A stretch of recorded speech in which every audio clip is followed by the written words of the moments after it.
നിങ്ങളുടെ favourite shows ഇനി ഒരിക്കലും മിസ്സാവില്ല. ഇപ്പോൾ C5 കാണും നിങ്ങളുടെ ഫേവറേറ്റ് ഷോ തികച്ചും സൗജന്യമായി. ഷോക്ക് അവൾക്കല്ല പ്രസാദേട്ടാ, എനിക്കാണ്. ഇത്രയും നാളും ഞാൻ വിചാരിച്ചിരുന്നത് എന്റെ അനിയത്തിമാരെ ഞാൻ പോറ്റിയിരുന്നെന്നാ. ഇതിനിടയ്ക്ക് അവരെന്നെ പോറ്റാൻ തുടങ്ങിയെന്ന സത്യം ഞാൻ തിരിച്ചറിഞ്ഞിരുന്നില്ല.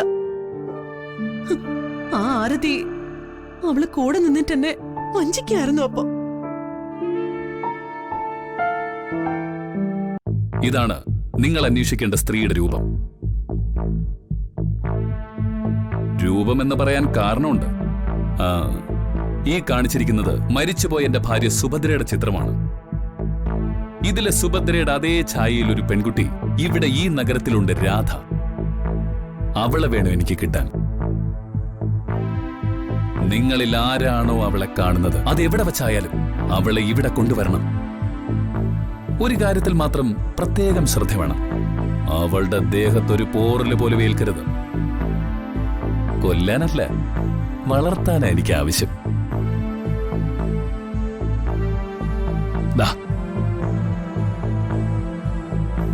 കാശിന്റെ കാര്യം ഇയാളുമായിട്ട് സംസാരിച്ചാ മതി.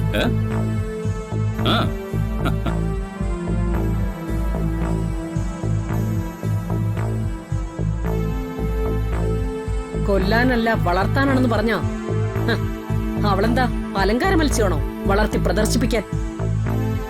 അവൾ അലങ്കാരമാണമ്മേ ഈ വീടിന്, എനിക്ക്, എന്റെ ജീവിതത്തിന്, കോട്ടയ്ക്കൽ വംശത്തിന്.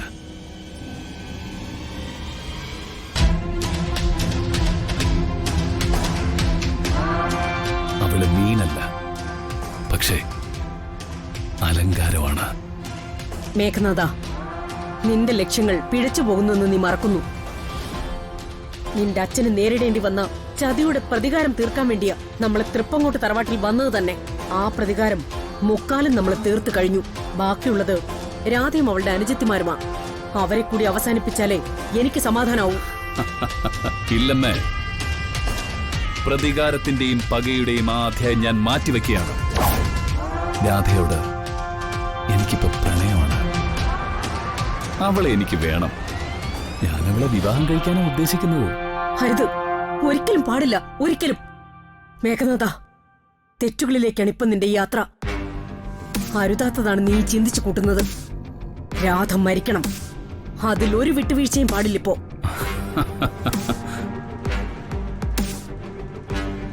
അമ്മേ, പ്രണയിച്ച് മതിയായിട്ടല്ല ഞാൻ സുഭദ്രയെ കൊന്നു തള്ളിയത്. അതന്നത്തെ നമ്മുടെ പ്രതികാരം എന്ന ഒറ്റ വികാരം കൊണ്ട് ചെയ്തതാ.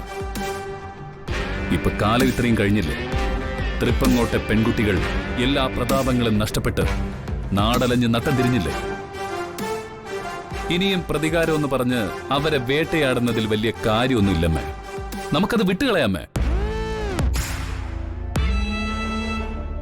കാര്യമുണ്ട് മേഘനാഥ, കാര്യമുണ്ട്. തൃപ്പങ്ങോട്ട് വാസുദേവന്റെ ഒരു സന്തതിയെങ്കിലും ഈ ഭൂമിയിൽ ജീവിച്ചിരിക്കുന്ന കാലത്തോളം നമ്മുടെ പ്രതികാരത്തിന് പ്രസക്തിയുണ്ട്. നീ വെറുതെ അല്ല.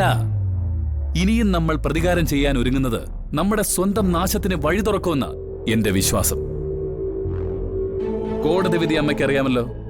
തൃപ്പങ്ങോട്ടെ എല്ലാ സ്വത്ത് വകകളും രാധയ്ക്കും ദർശനയ്ക്കും സൗഭാഗ്യയ്ക്കും, പിന്നെ എനിക്ക് ജനിച്ച മകനും മാത്രം അവകാശപ്പെട്ടതാണെന്ന് കോടതി വിധിച്ചു കഴിഞ്ഞമ്മേ. ആ സ്വത്തുക്കൾ വീണ്ടെടുക്കണ്ടേ? അതാണ് ഇനിയത്തെ നമ്മുടെ ലക്ഷ്യം. അതിന് രാധ കൂടിയേ തീരൂ. ഞാൻ രാധയെ വിവാഹം കഴിക്കുന്നതിലൂടെ എന്റെ മകനെ എനിക്ക് തിരികെ നേടാൻ പറ്റും. ഒപ്പം തൃപ്പങ്ങോട്ടെ സ്വത്തും സമ്പത്തും കൂടെ തിരികെ വന്നു ചേരുകയും ചെയ്യും. അതാണ് അമ്മേ ബുദ്ധിയും. അമ്മ തടസ്സം നിൽക്കാതെ ഞാൻ പറഞ്ഞതിൽ കാര്യമില്ലെന്ന് അമ്മ ചിന്തിക്കണം. അപ്പം മനസ്സിലാവും മേഘനാഥന്റെ നീക്കത്തിന്റെ പൊരുൾ എന്താണെന്ന്.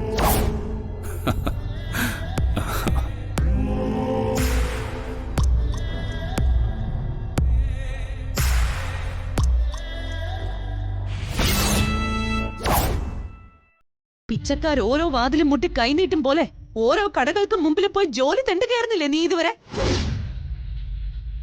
റെഡി ആയിരുന്നില്ലല്ലോ. നിന്റെയൊക്കെ തോന്നിവാസം നടത്തി ഇത്രയും കാലം എത്ര കള്ളങ്ങളാ നീ പറഞ്ഞിരുന്നത്? നീ പറഞ്ഞ ആ കള്ളങ്ങളൊക്കെ വിശ്വസിച്ചു പോയത് ഞാനൊരു മണ്ടിയായിരുന്നതുകൊണ്ടല്ല. എന്റെ അനിയത്തിമാര് കള്ളം പറയില്ല എന്നുള്ള വിചാരം കൊണ്ടാ, നിന്നെയൊക്കെ വിശ്വസിച്ചതുകൊണ്ട്.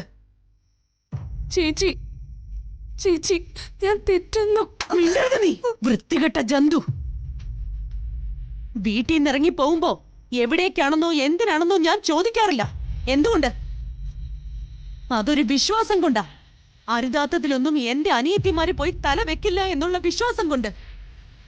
അതാണ് നീ തകർത്തത്, ആ വിശ്വാസത്തെ. എന്താ വലിയച്ചി ഇങ്ങനൊക്കെ സംസാരിക്കുന്നേ? എന്താ ഇപ്പൊ ഇവിടെ പ്രശ്നം? ആ പ്രശ്നം വളരെ ചെറുതാ.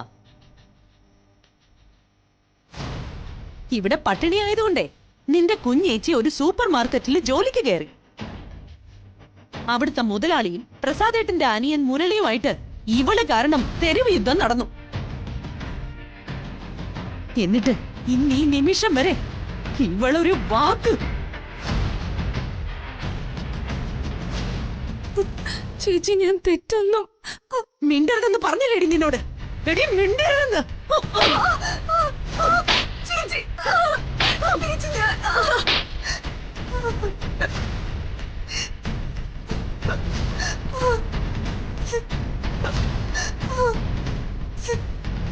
എന്റെ ഈശ്വര, ഞാനിനി എന്താ ചെയ്യേണ്ടത്? രണ്ടിനെ ഒരു അമ്മ വളർത്തുന്നത് പോലെയല്ലേ ഞാൻ ഇതുവരെ വളർത്തിയത്. എന്നിട്ട് ആരോടൊന്നില്ലാതെ വഴക്കുണ്ടാക്കുകയും തല്ലുണ്ടാക്കുകയും. ഇത് നിന്റെ ഒരു ശീലമാ. അങ്ങനെ ശത്രുക്കളെ ഉണ്ടാക്കും. അവര് തഞ്ചവും തരവും നോക്കി ഓരോന്നിനും മുതിരും. ആരോരും ഇല്ലാത്തവരാണ് നമ്മളെന്ന ചിന്തയെങ്കിലും വേണ്ട മനുഷ്യർക്ക്. ചേച്ചി ഞാനൊന്ന് പറഞ്ഞോട്ടെ. നീ ഒന്നും പറയണ്ടെന്ന് പറഞ്ഞില്ലേ? പറഞ്ഞെടുത്തോളം മതിയെല്ലാം. കുടുംബത്തോടെ നമ്മളെ ഇല്ലാതാക്കാൻ നടക്കുന്ന ഒരുത്തൻ ഒരു വശത്ത്, അതിന്റെ കൂടെ ഇതിപ്പോ. നാളെ ആ സൂപ്പർ മാർക്കറ്റുകാരൻ വെറുതെ ഇരിക്കുമെന്ന് തോന്നുന്നുണ്ടോ നിനക്ക്? ഇതുപോലെ എവിടെയൊക്കെ ചെന്ന് എന്തൊക്കെ പ്രശ്നങ്ങൾ ഉണ്ടാക്കിയെന്ന് ആർക്കറിയാം? എന്റെ ഈശ്വര. ചേച്ചി ആ സൂപ്പർ മാർക്കറ്റുകാരന്റെ കാര്യം പറയരുത്. അവനെ പോലുള്ളവരെ വെറുതെ വിടുന്നത് ആപത്ത്. കണ്ടോ, ഇതാണ് അവന്റെ അടുത്ത അപേക്ഷയും കൊണ്ട് പോയതുകൊണ്ടല്ലേ ഇതൊക്കെ സംഭവിച്ചത്. അവിടെ പോകും മുമ്പ് നീ എന്നോടൊരു വാക്ക് പറഞ്ഞോ? ജോലിക്ക് കയറിയിട്ടൊരു വാക്ക് പറഞ്ഞോ? ഇല്ല. അതാണ് അത്തരക്കാർക്ക് വളം വെച്ചു കൊടുക്കുന്നത്. മാതാപിതാക്കളോ ആങ്ങളെ പെങ്ങളുമാരോ ചോദിക്കാനും പറയാനും ഇല്ലെങ്കിൽ അവന്മാർ എന്തും ചെയ്യും, എന്തും. പക്ഷെ ചേച്ചി മിണ്ടരുതെന്ന് പറഞ്ഞില്ലേടി?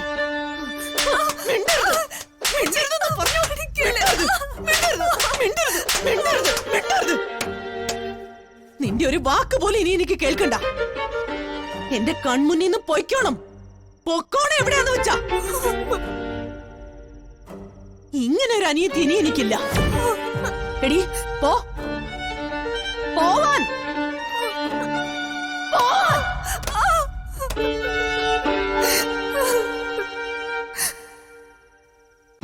ഡൗൺലോഡ് ചെയ്യൂ C5 ആപ്പ്. കാണൂ എല്ലാ എപ്പിസോഡുകളും സൗജന്യമായി.